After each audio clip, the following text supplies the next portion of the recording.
안녕하십니까. 여러분을 축복합니다. 정말 놀랍습니다. 우리 기독교 전통적인 절기가 있습니다. 그 중에 사순절이 아주 중요한데요. 예수님 십자가에 돌아가시고 부활하기 40일 전부터 우리 성도님들이 그 은혜를 감사하면서 차근차근 절제하면서 이렇게 그 진리를 묵상하는 그런 기간입니다. 그 사순절의 제일 마지막 주가 고난주일입니다. 고난주일을 패션 위크다 또는 홀리 위크다 이렇게 해서 고난주일입니다.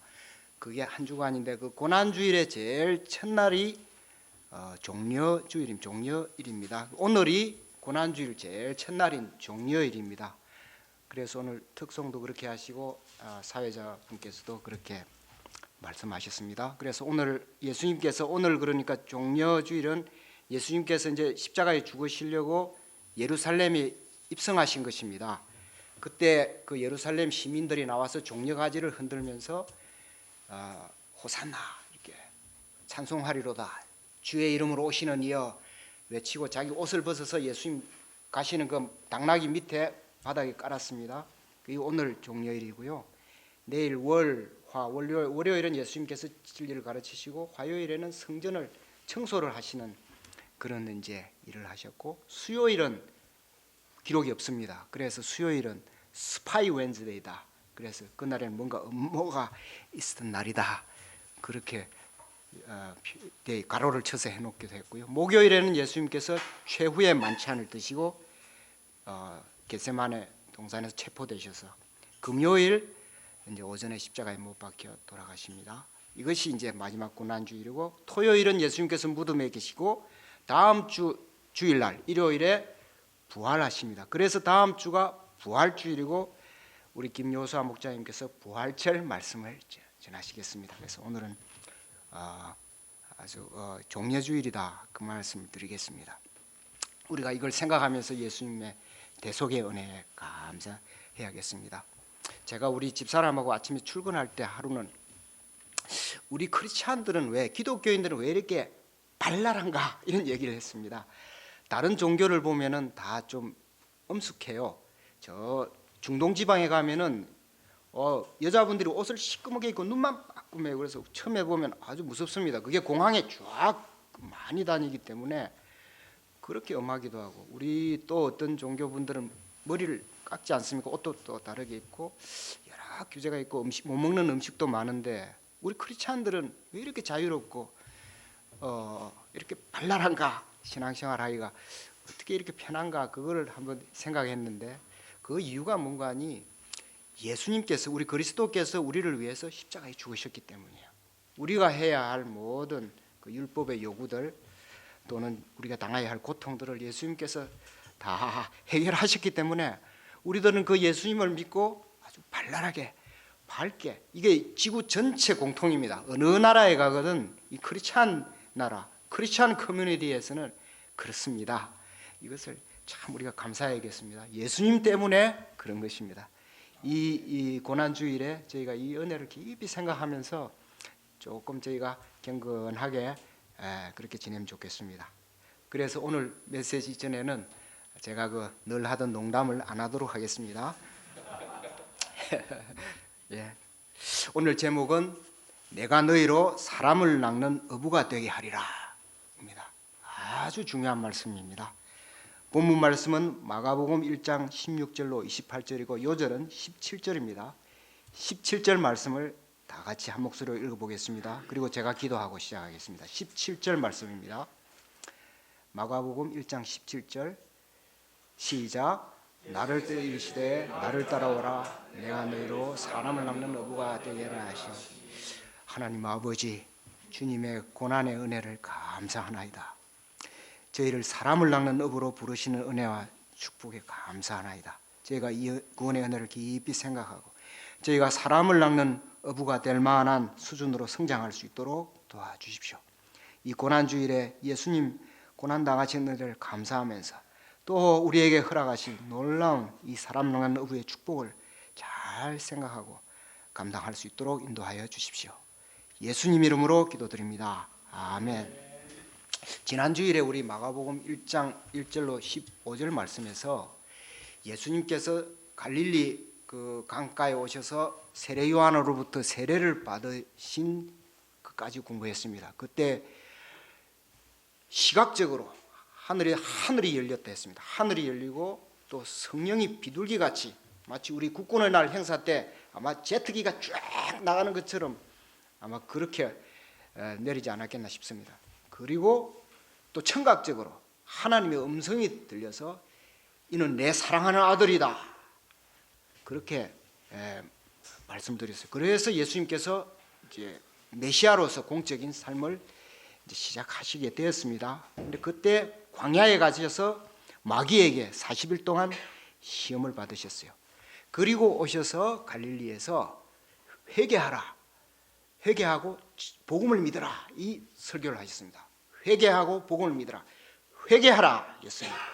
그래서 우리 기독교는 정말 중요한 게 이 예수님 말씀이 중요한 게 기독교인이 되려면 제일 첫 관문이 회개하는 것입니다.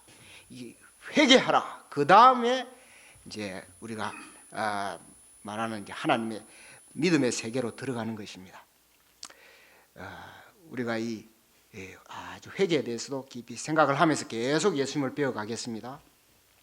오늘 말씀은 그 말씀을 하신 이후에 공생의 이제 출발점에서 아주 초기에 일어난 사건입니다. 예수님께서 갈릴리 바닷가에서 청년 몇 사람을 주님의 최초의 제자로 부르셨습니다. 근데 그때 그 제자들을 뭐라고 그러셨냐면은 사람을 낚는 어부다 그렇게 하셨습니다. 사람을 낚는 어부다. 이 기독교 용어에서 아주 중요한 말씀입니다. 사람을 낚는 어부다 그 말씀하시는데 오늘 저희가 그 본문 말씀 보면서 사람을 낚는 어부의 의미가 무엇인가, 또 뒤째 파트에서 사람을 낚는 어부가 무슨 일을 했는가, 그것을 두 파트로 나눠서 배워보도록 하겠습니다. 제1장 사람을 낚는 어부가 되리라 말씀하신 예수님, 그리고 그 의미입니다. 16절로 20절 말씀입니다. 예수님께서 그날 갈릴리 해변을 지나가고 계셨습니다. 하나님의 아들께서 이 갈릴리 해변을 지나가실 때 햇살은 아름답고 바람은 살랑살랑 그 호숫가는 너무나 아름다웠습니다. 주님은 그때 해변에서 열심히 고기잡이를 하고 있는 두 형제를 보셨습니다. 16절을 보십시오. 16절 말씀을 우리 다 같이 읽어보겠습니다. 16절 말씀 16절 시작. 해변으로 지나가시다가 시몬과 그 형제 안드레가 바다에 그물을 들이를 보시니 그들은 어부라. 시몬과 안드레는 이 사이가 좋은 형제였던 것 같습니다.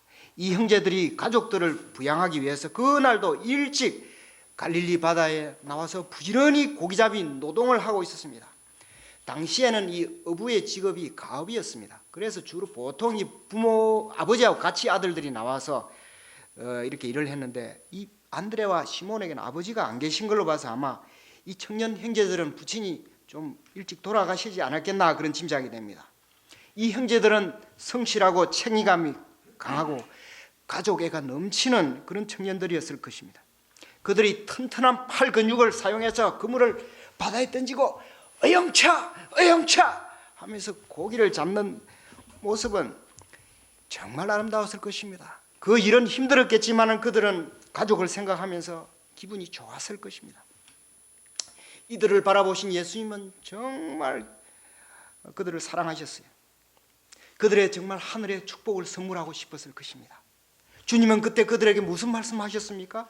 17절을 보십시오. 우리 17절 말씀을 김다한 박사님께서 읽어주시겠습니다. 17절 말씀 읽어주십시오.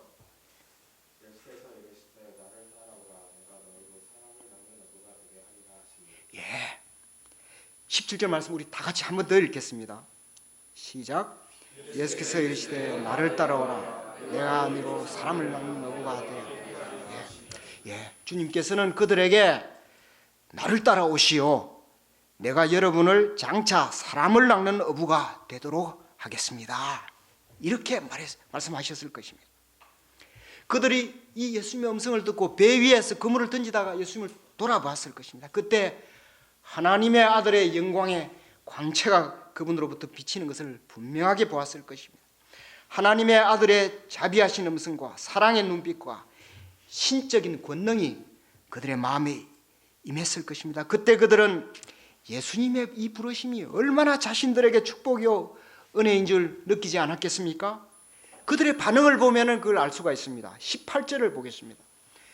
18절 말씀을 우리 김세한 형제님이 읽어주시겠습니다. 18절. 예, 그들이 배를 그물을 잡다가 예수님의 부르심에 곧 그물을 버려두고 따라갔다 했습니다. 이 시몬과 안드레 형제는 마치 왕의 부르심을 받는 착한 백성처럼 예수님의 부르심에 그 자리에서 예, 그러겠습니다, 아멘 하고 따라갔습니다. 그들은 그동안 아끼고 간직해온 배와 그물을 버리는데도 조금도 주저하지 않았습니다. 이제 그들은 예수님과 시몬, 안드레 세 사람이 일행이 되어서 그 바닷가를 조금 더 걸어 내려갔습니다. 그런데 그때 누구를 보았습니까? 그 시몬과 안드레가 잘 아는 같은 동료 어부 사이인 세베대의 아들 야고보와 그 형제 요한이 배에 있는 것을 보았습니다. 그들은 배 안에서 품꾼들과 함께 있었고 그 아버지 세베대도 같이 일을 하고 있습니다. 여러분, 아들 둘, 장성한 아들 둘이 그 아버지와 함께 또 품꾼들과 함께 배에서 일을 하고 있는 모습이 얼마나 아름답습니까? 이거는 정말 인간으로서 우리가 볼 때 참 감동적인 장면이죠. 그런데 예수님께서 또 그들을 부르셨습니다. 20절을 보십시오.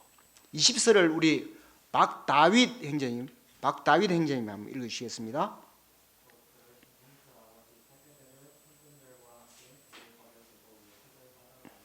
예, 아마 이때 예수님께서는 이때에도 야고보, 요한, 당신들도 나를 따라오시오. 내가 여러분을 사람을 낚는 어부가 되게 하겠소.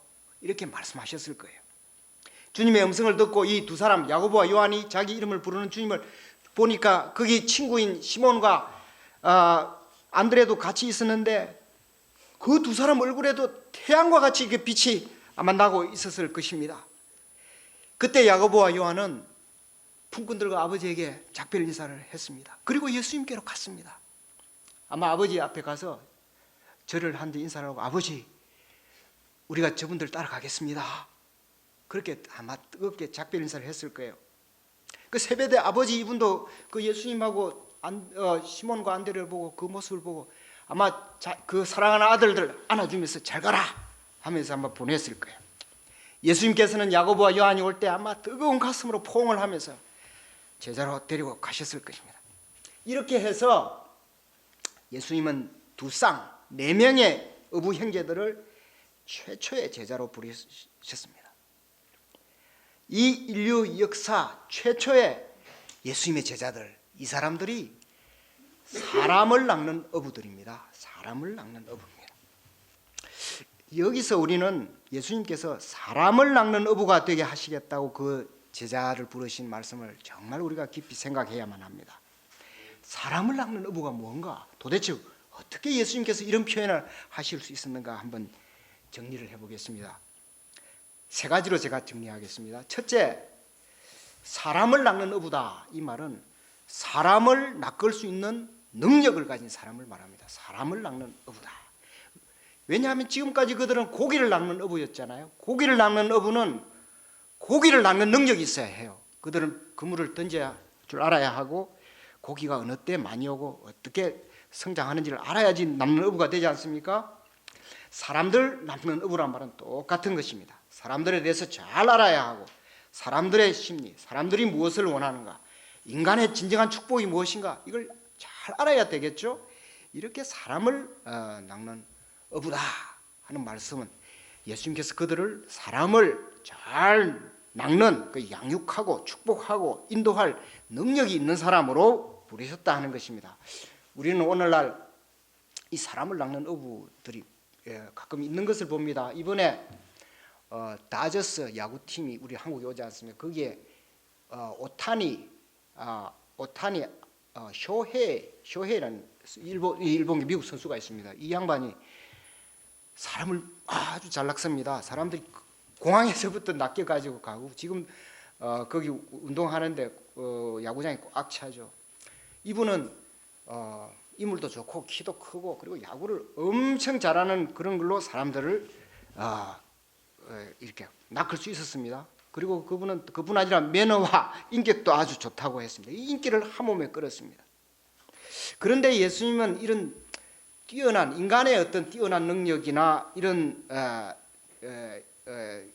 인기나 이런 것으로 사람을 낚는 것이 아니고 진리의 말씀으로 사람을 낚는다 하는 점에서 아주 이런 그 인기인들과 다르겠습니다.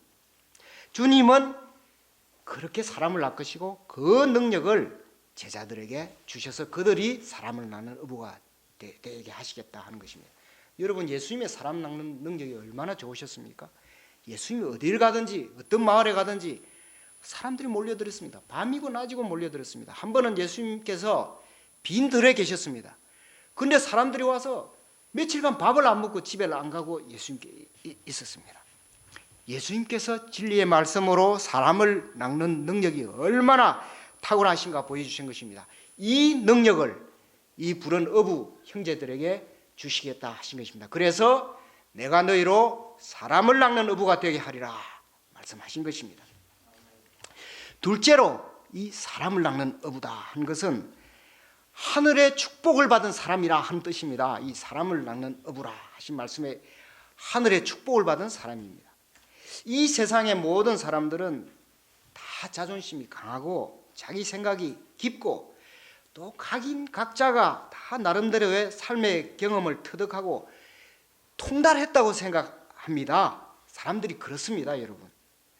그런데 이 사람들을 낚기 위해서는 무엇이 있어야 하는 거 아니? 이 사람 낚는 사람에게는 하늘의 축복이 있어야 합니다. 사람들은 이 하늘의 축복을 감동해서 이걸 통해서 낚이게 되는 것입니다.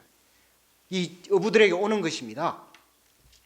우리나라에 1973년 5월 31일부터 6월 4일까지 이 빌리 그레이엄 목사님의 크루세이드 여의도 집회가 있었습니다.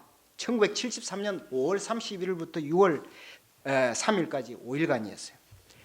여의도 그 한강변 모래밭에서 5일 동안 크루세이드 집회를 했습니다. 그때 첫날에 51만 명, 둘째 날에 46만 명, 셋째 날에 48만 명, 넷째 날에 65만 명, 마지막 날 110만 명이 이 여의도 모래사장에 모였습니다. 이거는 그때 당시 지금도 마찬가지지만 기독교 그 기자들이 말하기를 인류 역사상 예수님 이 땅에 오신 이후에 한 자리 집회에 기독교 집회로 모인 인구수로 제일 많다고 그렇게 기록에 남았다고 했습니다. 이 경이로운 사건이 뭘 의미하는가? 한국 사람들이 축복을 원한 거예요. 하늘의 축복을 원해서 그랬습니다. 한국 사람들이 어떻게 생각하냐면 당시에 미국은 전 세계에서 가장 축복받은 나라다. 청교도가 세웠고 지금 미국이 가장 강한 것이 세계에서 가장 축복받은 나라다. 그리고 그 가운데 그 빌리 그레이엄 목사라는 분은 그 중에서도 제일 축복받은 목사다. 그러니까 우리가 가야 된다 해서 그렇게 왔다는 거예요. 이 한국 분들이 얼마나 그 여의도 모래사장에 열심으로 왔냐면 집에를 안 갔다고 그럽니다. 자리 잡아놓고 밤을 새워 자고 계속 있었습니다. 그리고 그 중에 중학생, 고등학생, 대학생이 있었는데 그 양반들이 목사님의 설교를 듣고 신학교를 가게 됐어요. 그 신학교를 가서 이 목회자들이 돼서 지금 우리나라에 이런 교회를 만들게 된 것입니다. 이것이 뭔가 하니 하나님의 축복을 원하는 것입니다. 사람 낚는 어부에게 하나님의 축복이 있으니까 사람들이 그걸 찾아서 왔던 것입니다. 그런 점에서 이 시몬과 안드레와 요한과 야고보는 얼마나 축복을 받은 사람들입니까? 하나님의 아들이신 그리스도께서 직접 제자로 불렀던 것입니다.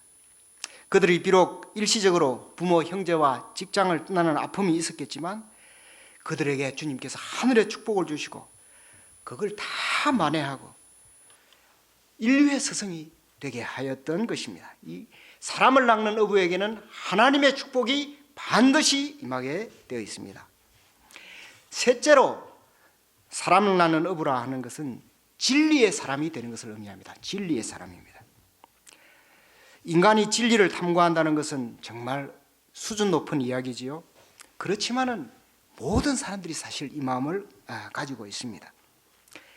이 세상 사람들을 우리가 보면은 겉보기에는 뭐 부모 형제 돌보고 성공해서 부귀영화를 누리겠다고 하지만 속을 다 들여다보면은 진리를 찾고 있습니다, 사람들이.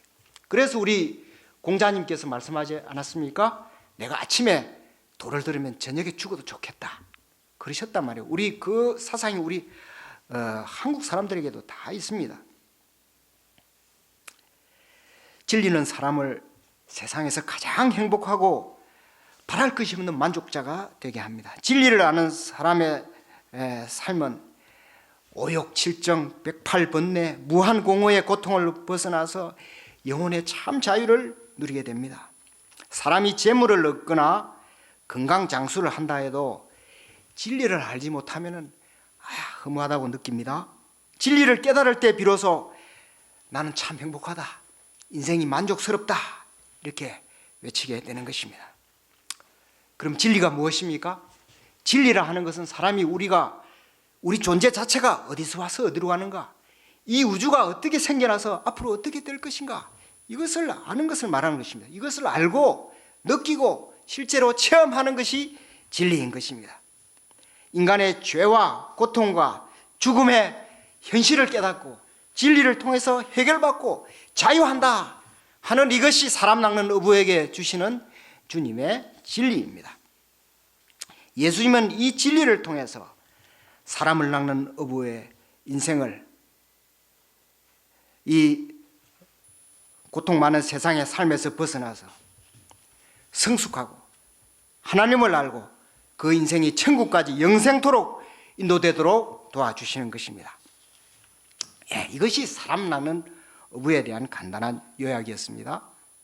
그럼 여기서 우리가 일반적으로 사람들이 생각하기를, 그러면 사람 낚는 어부의 삶은 좀 힘들고 괴로울 것이 아닌가, 그냥 평범하게 살면 좋겠는데 생업의 현실과 떨어진 이런 세상과 좀 멀어진 삶을 사는 게 아닌가, 이렇게 생각할 수 있겠습니다.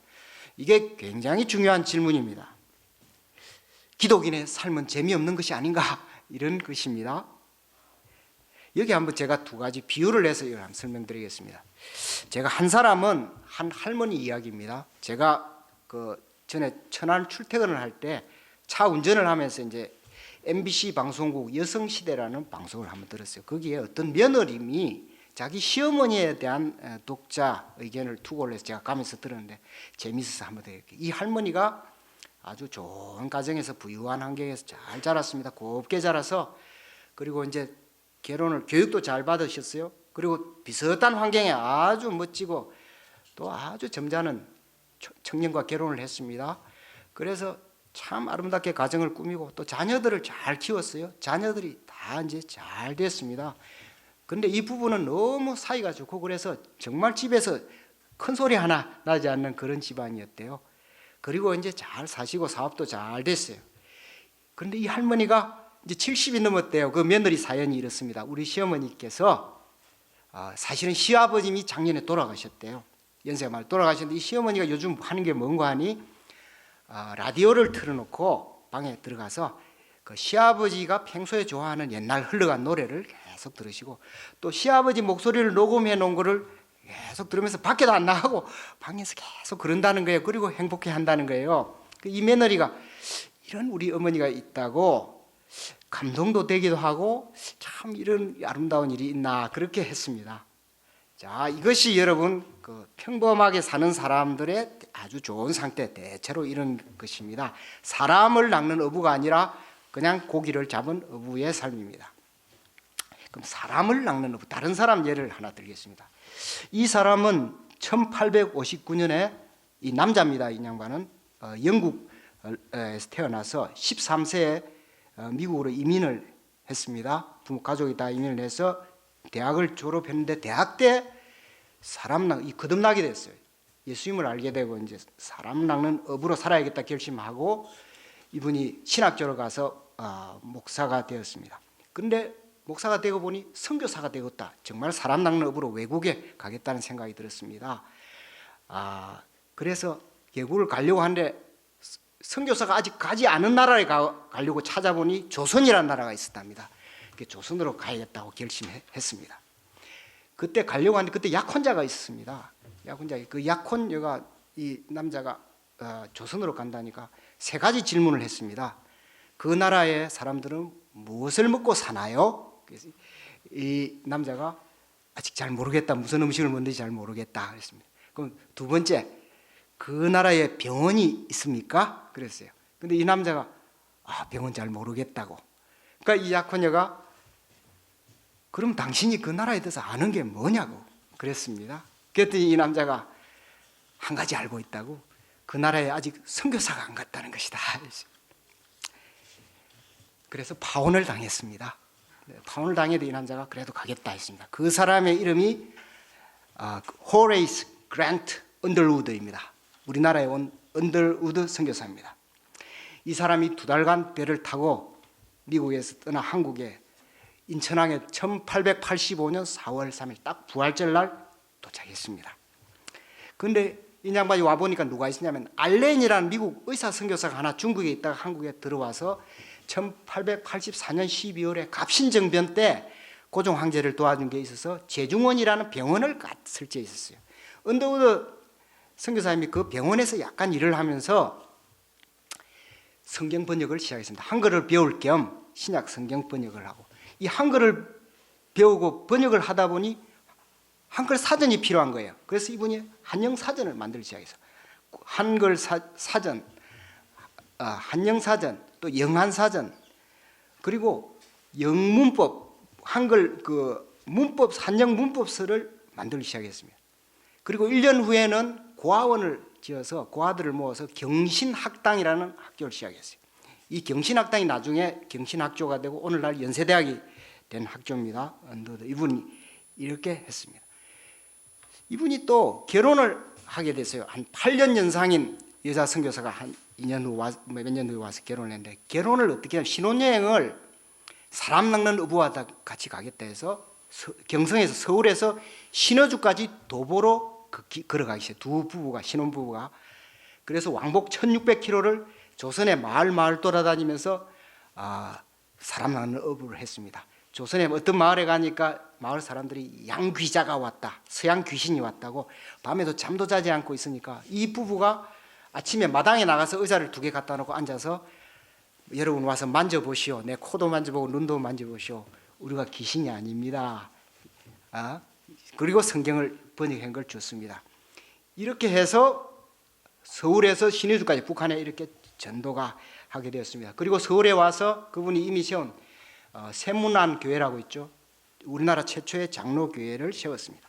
또 이분이 자기 형님이 당시에 그 언더우드 타자기라고, 타자기 회사가 잘 돼서 미국에서 돈을 많이 벌었다고 그래요.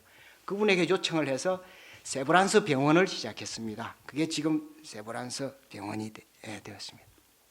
이분이 또 공부를 많이 하고 일을 너무 많이 해가지고 심지어는 고종 황제의 식사 요리사까지 했습니다. 왠가니 당시에 고종 황제를 누가 독살한다 이런 말이고 아간 파천이다, 역사적으로 복잡했잖아요. 믿을 사람이 없으니까 임금님이 이 헐버트 박사하고 언더우드 목사님하고 선교사님들이 가서 밥을 해주고 우리가 보호를 했다고 했습니다. 이런 일도 하시고 이랬습니다. 이분이 1916년에 과로로 너무 심해서 미국 가서 요양을 하다 돌아가셨어요. 57세였습니다. 근데 그분이 내 뼈를 한국에 묻기를 원해서 그 당시 못 왔다가 1999년 최근에 그 부인의 묘지에 같이 양화진에 지금 뼈가 돌아와서 같이 되어 있습니다. 이 언더우드 목사님의 또 다른 점은 그 자손 원한강, 여러분 찾아보시는데 4대가 지금 특한 한강에서 4대가 전부 한국을 위해서 지금도 그 일을, 사람 낚는 어부의 일을 하고 있습니다. 이분의 이름이 원두우입니다. 원두우. 고종 황제께서 직접 이름을 원두우라고 지어줬습니다. 예, 여러분 한 분은 70세 할머니가 방에 들어가서 지금 남편의 목소리를 듣고 이제 삶을 보내고 있습니다. 이 한 분은 우리나라의 여러 가지 새로운 교육제도, 병원, 또 교회 이런 일들을 잘 하시고 또 자기 사대까지 지금도 대대로 사람 나는 어부에 살고 길을 가고 있습니다. 여러분 이 두 인생에 대해서 어떻게 선택을 하시겠습니까? 물론 우리가 취향에 따라서 그 삶을 선택할 수 있겠습니다. 여러분 한국 백성은 정말 위대한 점이 있습니다. 우리 민족에는 보면은 역사적으로 고대도 신라시대나 삼국시대나 쭉 보면 이 사람 낚는 어부의 뜻을 가진 사람들이 많이 있었습니다. 원효나 의상이나 진울이나 다 마찬가지입니다. 우리 율곡 선생이나 시섭이나 우리 최근에 이런 분들도 한국 우리 백성들에게는 세상이 이렇게 세속에 얽매이고 이렇게 사는 것보다 진리를 찾고자 하고 사람 낚는 어부처럼 이렇게 살고자 하는 그런 분들이 많아요. 우리 한국이 그래서 2000년대부터 전 세계에서 외국으로 선교사를 파송하는 숫자가 가장 많은 나라로 2등입니다. 1등이 미국이고요. 우리나라가 2등입니다. 이처럼 사람 낳는 어부의 그런 소망이 많은 나라가 우리 대한민국입니다. 정말 놀라운 나라입니다. 요즘 선거철이고 또 우리나라에 여러 가지 청년들이 결혼을 안 한다, 또 노인 문제가 많다, 여러 가지 어렵다 하고 소란하지만 여러분 우리나라는 만만히 볼 나라가 아니에요. 사람 낚는 어부의 나라입니다. 우리가 이 시간 이 사람 낚는 어부와 평범한 삶 깊이 생각하고 어떤 길을 택할 것인가 한번 기도해 보실 수 있길 바랍니다. 그러면 제2장 사람 낚는 어부가 하는 일에 대해서 한번 보겠습니다. 21절로 28절입니다. 사람 낚는 어부가 어떤 일을 하는가. 21절부터는 예수님께서 사람 낚는 어부로 부르신 그 제자들과 함께 어떤 일을 하셨는지 잘 보여주고 있습니다. 한번 살펴보겠습니다. 첫째는 권위 있게 가르치셨습니다. 21절, 22절을 보십시오. 21절, 22절 말씀을 우리 김민성 형제님 오셨나요? 예, 김민성 형제님이 21절, 22절 말씀을 두 절을 읽어주십시오. 그들이 가버나움에 들어가니라. 예수께서 곧 안식일에 회당에 들어가 가르치시매 뭇 사람이 그의 교훈에 놀라니 이는 그가 가르치시는 것이 권위 있는 자와 같고 서기관들과 같지 아니함이라. 예, 예수님은 안식일에 회당에 들어가서 가르치셨는데 모든 사람들이 주님의 말씀에 놀랐다고 했습니다. 왜 놀랐습니까? 예수님의 가르침은 다른 선생들과 달리 권위가 있었기 때문입니다. 권위라 하는 것은 사람의 영혼을 건드려서 어떤 그 힘에 의해서 압도되게 하는 것을 말합니다. 예수님의 말씀은 듣는 사람이 신성을 깨닫고 압도되는 그런 힘이 있었습니다. 이것은 당시 서기관들과 같은 회당의 선생들과 달랐는데 이는 예수님께서 우주와 인간의 모든 진실을 아는 분이셨기 때문에 가능한 일이었습니다. 천지의 창조자께서 직접 피조물에게 말씀하시니 그 권위가 얼마나 놀라웠겠습니까? 오늘날도 우리에게 성령이 임하시면 영적인 권위가 나타납니다. 영적인 권위는 보통 사람들도 다 느낄 수가 있습니다. 둘째는 귀신을 내쫓으셨습니다. 23, 27절은 예수님께서 회당에 계실 때 일어난 놀라운 사건, 귀신의 정체를 드러내고 그것을 쫓아내는 모습을 설명하는 내용입니다. 주님은 메시아 사역의 가장 초기에 회당에서 더러운 귀신을 내쫓으시고 사람을 구하셨습니다. 귀신의 특징이 무엇입니까? 먼저 23절을 보면 마침 그들의 회당에 더러운 귀신 들린 사람이 있어 소리를 질러 이르되 라고 했습니다. 귀신을 조용한 회당에서 소리를 지르는 존재입니다. 사람들이 많이 모인 회당에서 왜 소리를 질렀겠습니까? 사람들의 집중력을 방해하고 괴롭게 하고 특히 예수님께서 사역하시는 것을 참을 수가 없었기 때문입니다. 귀신은 이처럼 황당한 행동을 하고 사람들이 같이 모여 진실하고 거룩한 일을 할 수 없게 합니다. 귀신은 사람이 성경 공부하는 것을 매우 괴로워하며 강하게 방해합니다. 또 24절을 보겠습니다. 24절을 다 같이 한번 읽어보겠습니다. 24절 말씀 시작. 나사렛 예수여, 우리가 당신과 무슨 상관이 있나이까? 우리를 멸하러 왔나이까? 나는 당신이 누구인지를 아노니 하나님의 거룩한 자니이다. 이 내용은 한마디로 우리가 그러다가 나는 그러다가 이 횡설수설하는 내용입니다. 핵심은 뭔가 하니 귀신이 예수님을 굉장히 두려워하고 예수님 앞에서 꼼짝달싹을 못한다 하는 것입니다. 이런 점에서 우리 기독교인들은 귀신을 두려워할 이유가 없습니다. 오늘날은 이 귀신의 소재도 영화도 있고 소설도 있고 이것이 세계적인 인기를 끄는 시대입니다. 또 사람들 중에는 밤마다 귀신에 가위 눌리고 아주 고생하는 사람들이 많습니다. 잠을 못 잡니다. 그러나 귀신들은 우리 믿는 사람 안에 있는 주 예수의 영광의 광채를 이길 수가 없습니다. 사람 낚는 어부들에게 도저히 덤벼들 수가 없습니다. 예수님은 이 귀신을 어떻게 처리하셨습니까? 그 사람에게서 내어 쫓으셨습니다. 여기서 내쫓으신 것은 그들을 죽일 수 있는 존재가 아니었기 때문입니다. 귀신은 또 다른 사람을 찾아가 괴롭게 하면서 영혼의 존재로서 영생합니다. 주께서 이것들을 심판의 때 처리하실 것입니다. 제가 쭉 경험을 하고 생각을 해보니 귀신이 좋아하는 환경들이 있습니다.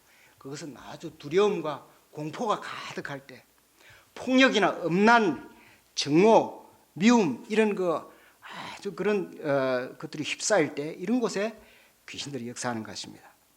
사도 베드로께서는 베드로 전서에서 말하기를 이 마귀가 우는 사자와 같이 삼킬 자를 찾아다닌다 이렇게 했습니다. 사람이 성경 말씀을 매일 읽고 십자가 앞에서 회개하고 기도하면 귀신들이 멀리 달아나 꼬리도 보이지 않게 되는 것입니다.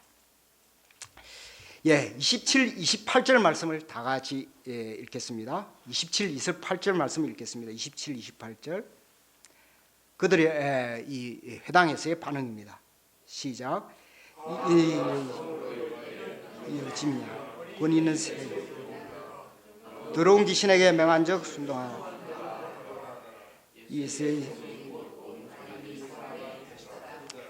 이것이 예수님과 사람 낚는 어부들에 대한 당시 세상에서 받는 평가였습니다. 사람 낚는 어부는 주님의 권위 있는 새 교훈인 복음을 통해서 귀신을 쫓아내고 영혼을 구원하는 역사, 진리를 가르치는 역사를 이루는 것입니다. 오늘날 이 시대는 인터넷이나 방송을 통해서 매일매일 사람들이 어떻게 사는가, 지구에 무슨 일이 일어나는가 전달이 되는 시대입니다. 숨겨지는 것이 하나도 없습니다.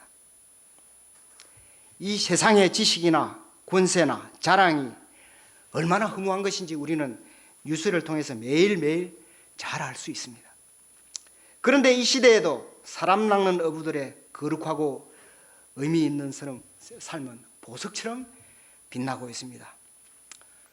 저는 1985년에 거듭나서 성령을 체험하게 되었고 1987년부터 이 사람 낚는 어부가 되는 길을 배우고자 지금까지 왔습니다. 이 인생이 정말 아름답고 보람되다고 생각합니다. 앞으로도 여러분과 같이 가기를 원합니다. 여러분을 축복합니다. 제가 평소 때는 질문을 받고 메시지를 끝냈는데 오늘은 그러지 않고 제가 요즘 이 마가복음 말씀을 영어로도 전하고 또 한글로 전하고 이러다 보니까 제가 믿음이 생겼습니다. 은혜가 생겨서 혹시 여러분 중에 지금 오신 분 중에 꼭 아주 고생하는 병이 있거나 간절한 기도 제목이 있는 분이나 또는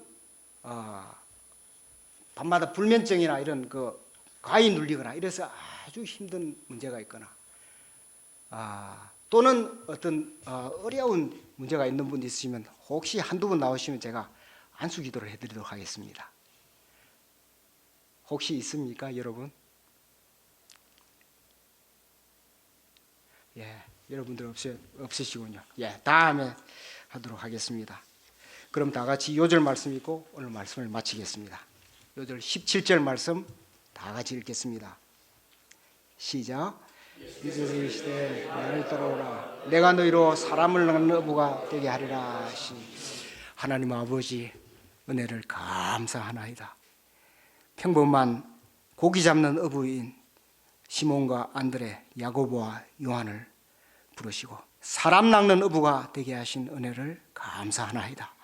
이들을 통해서 또 저에게까지 이 은혜가 임하게 하시고 우리 귀하신 선배님들을 통해서 저희도 배우고 예수님의 부르심을 받아서 사람 낚는 업으로 이 시대를 살 수 있게 축복하신 은혜를 감사하나이다. 우리가 이 예수님의 부름을 잘 듣게 하여 주시고 이 축복의 길, 진리의 길을 사모하며 배워나가게 인도하여 주시옵소서. 저희를 불쌍히 여겨주시고 부족하지만 사람 낚는 어부를 배우고 이 진리를 전하는 작은 사람 낚는 어부들이 될 수 있도록 도와주시옵소서. 예수님 이름으로 기도하옵나이다. 아멘.